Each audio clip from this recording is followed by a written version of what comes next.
Eje 3. Formación del mundo moderno. Aprendizajes esperados. Identificar ideas, creencias, fiestas, tradiciones y costumbres que tienen su origen en el periodo virreinal. Reflexionar sobre la pregunta: ¿el pasado colonial nos hace un país desigual? Durante la época de la colonia, en Nueva España, convivieron diferentes grupos de población: los españoles, los indígenas y los africanos traídos como esclavos. Las nuevas relaciones conformaron una jerarquía social basada en las características étnicas, donde los españoles peninsulares estaban en la cima de los privilegios. La discriminación fue tal que los miembros de todos los grupos étnicos procuraban diferenciarse para mantener cierto estatus: los peninsulares de los criollos de los mestizos y los mestizos de los africanos. Esto resultó una sociedad de tipo estamental. Algunos cargos públicos u oficios estaban reservados para ciertos grupos. Las artes, sobre todo la pintura y la música, son excelente fuente de información acerca de esta clasificación social.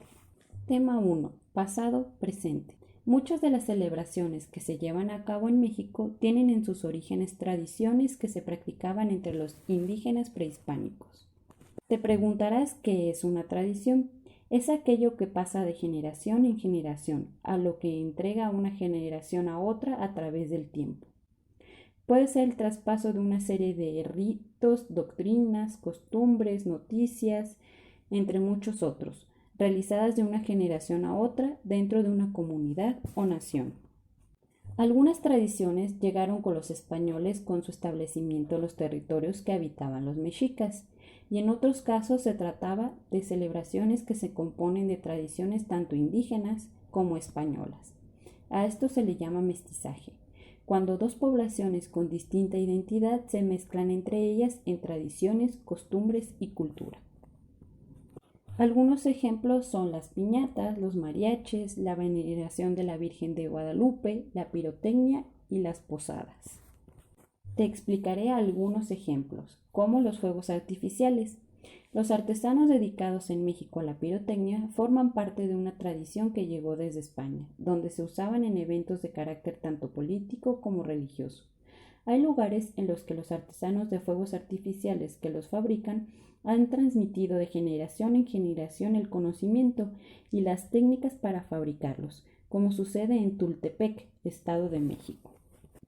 El culto guadalupano se remonta a la época colonial, aunque tuvo sus comienzos en el siglo XVI. Fue en el siglo XVII se popularizó y para el siglo XIX formaba parte de la identidad de criollos y mestizos. Hoy, cada 12 de diciembre, la Basílica de Guadalupe recibe a millones de peregrinos y es la segunda basílica más visitada del mundo. El Día de Muertos es una tradición de origen prehispánico. Los días de fiesta principales son el 1 y 2 de noviembre. En el periodo prehispánico, muchas etnias mesoamericanas rendían culto a la muerte. Entre ellas estaba la mexica, cuyos dioses estaban destinados encargados a definir de las almas. Con la llegada de la población europea, este ritual sufrió un proceso de autoculturación. La fiesta del dios del inframundo se unió junto con la celebración de los difuntos y se reinventó el proceso para ser concebido como lo conocemos ahora. Los mariachis. Esta tradición musical tiene su origen en el siglo XVII en la región noroccidental de Nueva España, y la vestimenta de los mariachis se relaciona con la charrería, surgida en las encomiendas ganaderas, en su mayoría criollas, en la región del Bajío y el norte de México. Estas tradiciones y costumbres son muestras de cómo la cultura española y la cultura indígena se mezcló en la época colonial, por lo que en Nueva España las festividades eran un mosaico de tradiciones y costumbres, y cada grupo social las vivía de manera diferente, pues no era igual ser español o criollo que indígena o mulato. En el siglo XIX, Alexander von Humboldt notó que en la sociedad novohispana había diferencias sociales y económicas. Un factor de esa desigualdad era la lengua española, pues socialmente tenían mayor estatus quienes la hablaban, que eran los españoles y los criollos, y quienes no, que eran los indígenas, también llamados indios durante el virreinato. Había diferencias sociales y estratificación social en el México antiguo.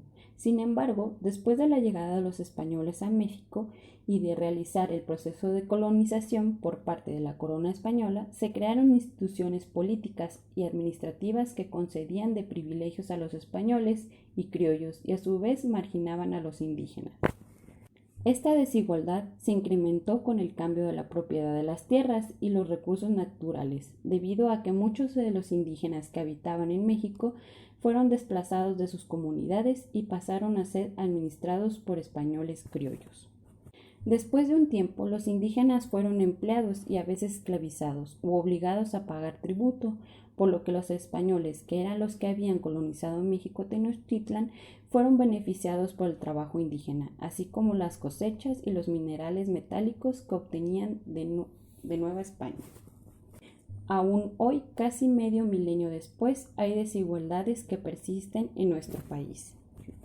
Las comunidades indígenas continúan siendo un grupo social que se encuentra en desventaja con respecto a la mayoría de la población de México, porque se concentra el mayor número de problemas sociales como la pobreza, discriminación y la marginación.